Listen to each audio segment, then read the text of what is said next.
कमाने वाली बहू।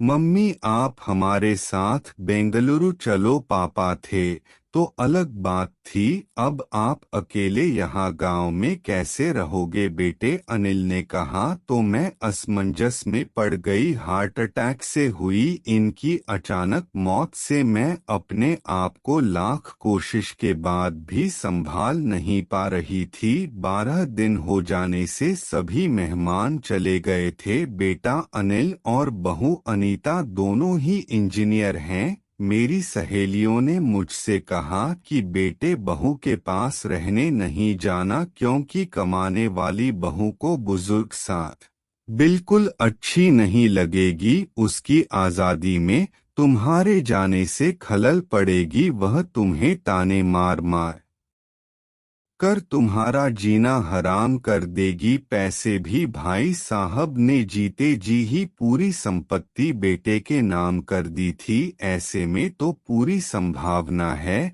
कि बेटा बहू यहाँ का मकान बेचकर माल तो सब ले लेंगे और तुम्हें पाई पाई के लिए तरसा देंगे। लेकिन बेटे बहू के साथ जाना मेरी मजबूरी भी थी। 60 की उम्र में अपने घुटनों के दर्द के कारण मैं अपनी किराने की दुकान चलाने में असमर्थ थी। 12 दिन के कार्यक्रम का पूरा खर्चा बेटे ने ही किया, लेकिन छोटे मोटे खर्च के लिए बेटे के आगे हाथ फैलाना मुझे ठीक नहीं लगा। और जो थोड़े बहुत पैसे हमने जमा कर रखे थे, देखोगे अब हालात यह थे कि मेरे पास 100 रुपए भी नहीं थे।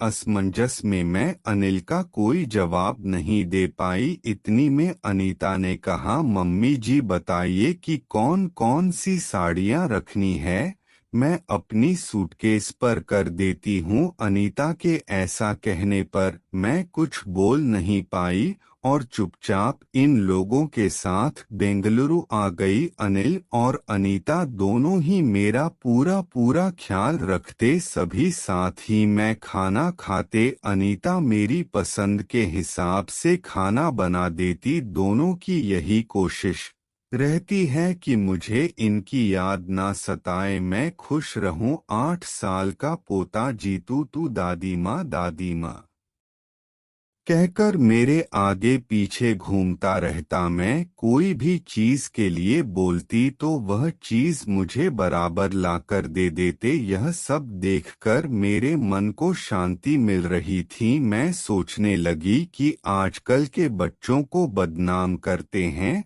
मॉल में घूमते घूमते अनिल और अनीता एक दुकान से कुछ खरीदारी करने लगे। मैं और जीतू थोड़ा आगे निकल गए। आइसक्रीम की दुकान पर जीतू ने कहा, दादी माँ मुझे आइसक्रीम खानी है। मेरे ऊपर तो मानो बिजली गिर गई, क्योंकि मेरे पास तो पैसे थे ही नहीं। इतने दिनों में पैसों की कोई जरूरत महसूस भी नहीं हुई थी। अब क्या करूं, मेरा उतरा हुआ चेहरा देखकर जीतू ने फिर कहा, दादी माँ प्लीज ले लीजिए ना। सॉरी बेटा, मैं अपना घर में ही भूल गई। मेरे ऐसा कहने पर जीतू ने मेरी तरफ कुछ अजीब नजरों से देखा। उसे लगा कि आइसक्रीम ना दिलाना पड़े, इसलिए मैं बहाना मार रही हूँ। लेकिन मैं कर भी क्या सकती थी, मुझे अपनी बेबसी पर रोना आने लगा। मैं कैसी दादी हूँ कि अपने पोते को आइसक्रीम भी नहीं दिला सकती।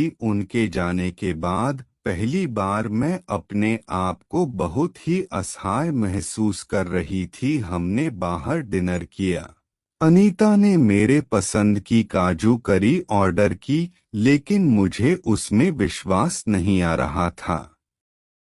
घर आने पर थोड़ी देर सभी ने टीवी देखी। अनिल सोने चला गया और अनीता चिंटू के कमरे में गई ताकि मच्छर की टिकिया लाकर उसे आदि देकर सुला दे। मैं भी अपने कमरे में सोने जाने लगी। इतनी टू की आवाज सुनाई दी, मम्मी दादी माँ बहुत ही कंजूस है, तू ऐसा कैसे बोल रहा है, हाँ मम्मी, आज मॉल में घूमते वक्त मैंने दादी माँ को आइसक्रीम दिलाने को कहा तो उन्होंने कहा कि वे अपना पर्स घर में ही भूल आए हैं। कितना अच्छा है ना मम्मी कि बाहर जाओ तो अपना पर्सी साथ में ना ले जाओ तो कुछ खर्चा ही नहीं होगा। कंजूस दादी माँ, यह क्या है चिंटू? दादी माँ के लिए ऐसा बोलते वक्त तुम्हें जरा सा भी विचार नहीं आया क्या? तुम उनके दुख को समझ सकते हो कि वह फिलहाल कितने दुख में हैं? कि तूने कहा दादी माँ को क्या दुख है बेटा? अभी तक दादी माँ और दादाजी गांव में एक साथ रहते थे, अब अचानक दादाजी हम सबको छोड़कर चले गए। और आपको बता दें कि अपने माता पिता को कभी मत बुलाना जिस व्यक्ति के साथ हम 24 घंटे रहते हैं और साथ में उठते बैठते हैं, साथ में खाना खाते हैं, अपना दुख सुख शेयर करते हैं।